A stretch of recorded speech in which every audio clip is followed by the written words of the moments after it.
কথা হচ্ছে মসজিদগুলোকে তারা তাদের পার্টি অফিসের মতো ফ্রি স্টাইলে ব্যবহার করে। মসজিদে গিয়ে যদি তারা কেউ তাদের দলের পক্ষে বক্তব্য দেওয়ার চেষ্টা করে, মসজিদ থেকে আপনারা বের করে দিবেন বন্ধুরা আমার।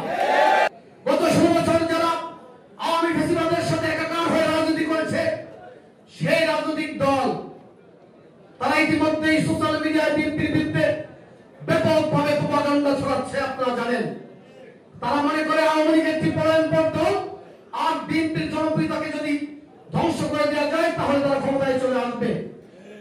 বিদার শব্দ দেখছে বন্ধুরা আমার। বাংলাদেশের মানুষ ইতিমধ্যেই তাদের মুখোশ উন্মোচন করে দিয়েছে।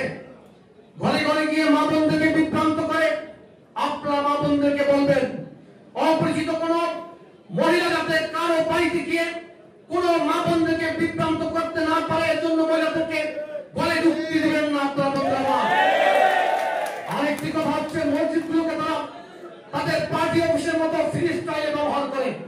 মসজিদে গিয়ে যদি তারা কেউ তাদের দলের পক্ষে বক্তব্য দেওয়ার চেষ্টা করে, মসজিদ থেকে আপনারা বের করে দিবেন বন্ধুরা আমার। আরো গুরুত্বপূর্ণ হচ্ছে তারা লক্ষ লক্ষ ভোট আইডি তৈরি করেছে বিএনপির বিরুদ্ধে প্রপাগান্ডা করার জন্য। আপনাদের দায়িত্ব কি? ফেসবুক আপনাদের নাই? প্রত্যেকের এখানে আইডি রয়েছে। ফেসবুকের আইডির কাজটা কি? আপনারা নিজের ছবি আপলোড করবেন, কোথাও দাওয়াতে গিয়ে খাবারের ছবি তুলে আপলোড করবেন, শুধু এটাই দায়িত্ব? শুধু এটাই দায়িত্ব নয়, নির্বাচন পর্যন্ত আপনাদের মূল দায়িত্ব হচ্ছে আপনারা আপনাদের সোশ্যাল মিডিয়ার যে সকল পেজ রয়েছে, আইডি রয়েছে, সেগুলোতে দলের পক্ষে প্রতিনিয়ত আপনারা কিন্তু দলের পক্ষে ক্যাম্পেইন করবেন। যুবদলের সংগ্রামী সভাপতি প্রতিদিন কমপক্ষে 2-3 ঘন্টা তিনি সোশ্যাল মিডিয়ায় ব্যয় করেন।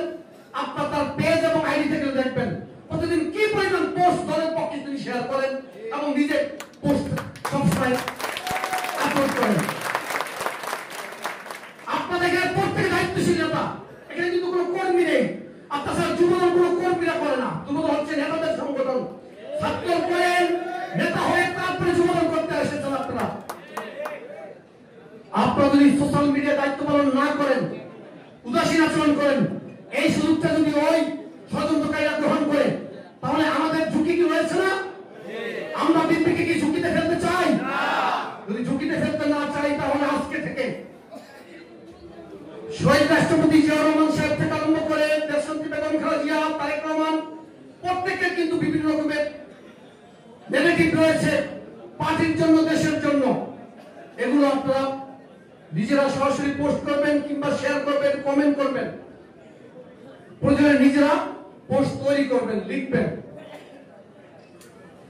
আজকে থেকে আপনারা যদি এই দায়িত্বটা পালন করেন, প্রত্যেকেই সারা বাংলাদেশে যে যুবদল রয়েছে, ছাত্রদল রয়েছে, স্বেচ্ছাসেবক দল রয়েছে, গোটা বিএনপি পরিবারের যে নেতা কর্মী রয়েছে, তার পক্ষে যদি সোচ্চার হয়, তাহলে এটা কোনো কঠিন কাজ নয়।